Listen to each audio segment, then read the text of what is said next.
Yours was one of the beautiful and very lovely introduction. Bigg Boss experience ಹೇಳೋದಾದ್ರೆ ಬಿಗ್ ಬಾಸ್ ಅಲ್ಲೊಂದು ಯುದ್ಧ ಭೂಮಿ ಅದು. Nothing is scripted. ಗಿಲ್ಲಿ ಗೆದ್ದಿದ್ದು ಜೆನ್ಯೂನ್ ಅಂತ ನಿಮ್ಗೆ ಅನ್ಸುತ್ತಾ? ಅವನು ಏನ್ ಅನ್ಕೊಂಡಿದ್ದ, ಅವ್ನ್ ಏನ್ ವರ್ಕೌಟ್ ಆಗುತ್ತೆ ಅಂತ ಅದು ವರ್ಕೌಟ್ ಆಯ್ತು. ಆಡಿಯನ್ಸ್ ಇಷ್ಟ ಆಯ್ತು, ಜನಗಳ ವರ್ಕೌಟ್ ಆಯ್ತು. ನಾವ್ ಅದನ್ನ ಒಪ್ಕೊಳ್ಳೇಬೇಕು. ರಕ್ಷಿತಾ ಶೆಟ್ಟಿ ಹೀಗೂ ಉಂಟೆ, ನನ್ನಲ್ಲಿ ಇಷ್ಟು ಪೇಷನ್ಸ್ ಇದೆ ಅಂತ ತೋರ್ಸ್ಕೊಟ್ಟಂತ ವ್ಯಕ್ತಿ. ಅವ್ರನ್ನ ದಾಟಬಲ್ಲೆ ಅಂತಂದ್ರೆ ಇನ್ನು ಪ್ರಪಂಚದಲ್ಲಿ ಎಂತವ್ರನ್ನ ದಾಟಬಲ್ಲೆ. ರಕ್ಷಿತಾ ನೀವು ಸೀಕ್ರೆಟ್ ರೂಮ್ ಅಲ್ಲಿ ಕಳ್ಸಿದ್ರಲ್ವಾ? ಅದ್ ಯಾವ ಪುಣ್ಯಾತ್ಮ ನಮ್ಮಿಬ್ಬರಲ್ಲಿ ಇಂಥದ್ದೊಂದು ತೆಗಿಬಹುದು ಅಂತ ಕ್ಯಾಲ್ಕುಲೇಟ್ ಮಾಡಿದ್ರು. ನಾವು ನೋಡ್ದಿರೋದನ್ನ ನಮ್ಮಲ್ಲಿ ಇದೆ ಅಂತ ಅವ್ರು ನೋಡಿದ್ರು. ಸೀಕ್ರೆಟ್ ರೂಮ್ ಇಂದ ಬಂದು ಸುದೀಪ್ ಸರ್ ತುಂಬಾ ಎಂಜಾಯ್ ಮಾಡಿದ್ದಾರೆ. ಅವ್ರು ಹೇಳ್ತಾ ಇದ್ರು, ಇಲ್ಲಿ ಹೊರಗಡೆ ಒಂದಾದ್ರೆ ನಿಮ್ ನೋಡೋದೇ ಬಹಳ ಮಜಾ ಇತ್ತು, ಬಯ್ಯೋ ಆಗಿಲ್ಲ, ಹೊಡಿಯೋ ಆಗಿಲ್ಲ. ಹೊರಗಡೆ ಆದ್ರೆ ಬೇರೆ. ಅವ್ರು ಮಾಡ್ತಿದ್ದಿದ್ ನೋಡಿ ನಾನು ಅದನ್ನ ಇಮಿಟೇಟ್ ಮಾಡ್ತಿದ್ದೆ. ಅದೇನಾಯ್ತು, ಹೊರಗಡೆ ಟ್ರೋಲರ್ಸ್ಗೆ, ಆಡಿಯನ್ಸ್ಗೆ ನನ್ನ ಫ್ರಸ್ಟ್ರೇಷನ್ ಅವ್ರಿಗೊಂದು ಎಷ್ಟು ಖುಷಿ ಆಗ್ತಿತ್ತು ಅಂತ ನಂದೊಂದು ಆಸೆ ಇತ್ತು. ಸುದೀಪ್ ಸರ್ ಇರ್ಬೇಕಾದ್ರೆ ಹೋಗ್ಬೇಕು ಅಟ್ಲೀಸ್ಟ್ 2 ವಾರ. ನನಗೆ ಮಮ್ಮಿ ಹೇಳಿದ್ದಿಷ್ಟೇ, ಕಿಚ್ಚನ ಚಪ್ಪಾಳೆ ಅಂತ ಒಂದ್ ಸಿಗುತ್ತೆ, ಅದನ್ನೊಂದು ತಗೊಳ್ಬೇಕು ನೀನು. ನೀವು ಟಾಪ್ 3 ನಲ್ಲಿ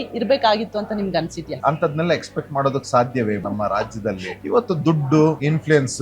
ಇಲ್ಲಿ ಮಾಡ್ತಾ ಇದ್ದೆಲ್ಲ ಎಂಟರ್ಟೈನ್ಮೆಂಟ್ ಅಂತ ಅನಿಸ್ತಾ ಇತ್ತು. ಮನೆ ಒಳಗಡೆ ಇರೋರಿಗೆ ಹೆಂಗ್ ಅನ್ನಿಸ್ತಾ ಇತ್ತು? ಇದೇ ಈಗ ವೋಟ್ ಮಾಡಿ ಗೆಲ್ಸಿದಾರಲ್ಲ, ಅವ್ರ ಮನೇಲಿ ಹೋಗಿ ಒಬ್ರು ಹಿಂಗ್ ಮಾಡ್ತಾರೆ, ನಾವು ಎದ್ದು ಆಡ್ಕೊಳ್ಳೋದು, ಮಾಡ್ಕೊಳ್ಳೋದು, ನಗಾಡೋದಿದ್ರೆ ಯಾರು ತಕ್ಕೊಳ್ತಾರೆ? ಟಾಯ್ಲೆಟ್ ಇಂದ ಹಿಡಿದು ದೇವ್ರ ಮನೆ, ಬೆಡ್ರೂಮ್ಸ್, ಡೈನಿಂಗ್ ಟೇಬಲ್ ವರೆಗೆ ಎಷ್ಟೆಷ್ಟು ಗಲೀಜ್ನ ಕೈಯಲ್ಲಿ ತೆಗೆದು ಕ್ಲೀನ್ ಮಾಡಿ ಚೆನ್ನಾಗಿ ಕಾಣುವಷ್ಟು ಕ್ಯಾಮ್ರಾಗೆ ನಾನು ಇಡ್ತಾ ಇದ್ದೆ. ನಾವು ಪರ್ಫಾರ್ಮ್ ಮಾಡಿದ್ದು ಅದು ಯಾವ್ದು ಬರ್ಲಿಲ್ಲ. ಕ್ರಿಂಜ್. ಇವತ್ತೇನೋ ಕ್ರಿಂಜ್ ಇಸ್ ಅ ಟ್ರೆಂಡ್ ಅಲ್ಲ, TRP ಆಗೋಗಿದೀವಿ ಸೆಲೆಬ್ರಿಟೀಸ್ ಎಲ್ಲ. ನಮ್ಮ ಪರ್ಸನಲ್ ಲೈಫ್ ಇಲ್ದಿರೋದ್ನೆಲ್ಲ ಕಟ್ಟಿ 10 ವರ್ಷದಿಂದ ತಪಸ್ ಮಾಡಿ ನಮಗ್ ಊಟನೂ ಹಾಕಿರಲ್ಲ. ಎಷ್ಟೋ ದಿವಸ ಊಟ ಇಲ್ದೆ ಮಲ್ಗಿರೋದಿದೆ, ಬಾಡಿಗೆ ಕಟ್ಟಕ್ಕಾಗದೆ, ಏನೇನೋ ಮಾಡಕ್ಕಾಗದೆ, ನಮಗ್ ಹುಷಾರಿಲ್ದೆ ಇರುವಾಗ ಒಳ್ಳೆ ಕಡೆ ಟ್ರೀಟ್ಮೆಂಟ್ ತಗೊಳಕ್ಕಾಗದೆ, ಇದೆಲ್ಲ ಈ ಟೈಮಲ್ಲಿ ಯಾರು ಬರಲ್ಲ. ನಮ್ ಮನೆ ಹಾಳಾಗ್ತದೆ, ನಮ್ ಹೆಸರು ಹಾಳಾಗ್ತದೆ ಅಂತಂದಾಗ ಅದಕ್ಕೆ ನಾನಾ ರೀತಿ ಜನಗಳು ಬಂದು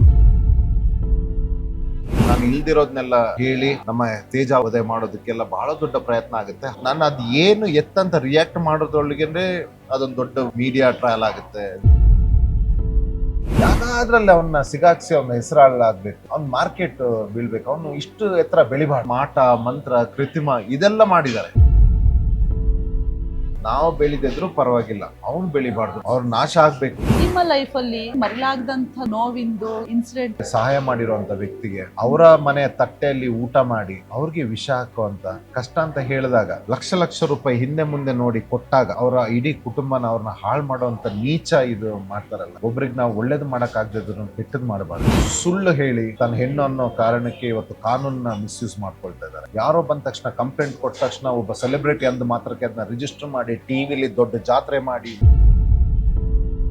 ಅಲ್ಲಿವರೆಗೆ ಬರೋದಕ್ಕೆ 30-35 ವರ್ಷದ ತಪಸ್ಸಿರುತ್ತೆ, ಅದಕ್ಕೆ ಸ್ಯಾಕ್ರಿಫೈಸ್ ಇರುತ್ತೆ. ಕಣ್ಣಲ್ಲಿ ಕಣ್ಣೀರಲ್ಲ, ರಕ್ತ ಸುರಿಸಿರ್ತೀವಿ ಅಲ್ಲಿವರೆಗೆ ಬರೋದಕ್ಕೆ. ಲೈಫ್ ಅಲ್ಲಿ ಮರಿಲಾಗದಂತದ್ದು ನೋವಿಂದು ಘಟನೆ ನನಗೆ ಎಷ್ಟೋ ಸಲ ಅನ್ಸ್ತು, ನನ್ನಂತ ಮಗ ಬೇಕಾ, ನನ್ನಿಂದ ಎಷ್ಟು ನೋವು ತಿಂದ್ರು, ನಾನು ಬದುಕಿರ್ಬೇಕಾ, ಸಿಂಗಲ್ ಬ್ಯಾರಲ್ ಇಟ್ಕೊಂಡು ಪ್ರೆಸ್ ಮಾಡ್ಕೋಬೇಕು ಅಂತ ಎಷ್ಟೋ ಸಲ ಥಾಟ್ ಬಂದಿದೆ ನನಗೆ.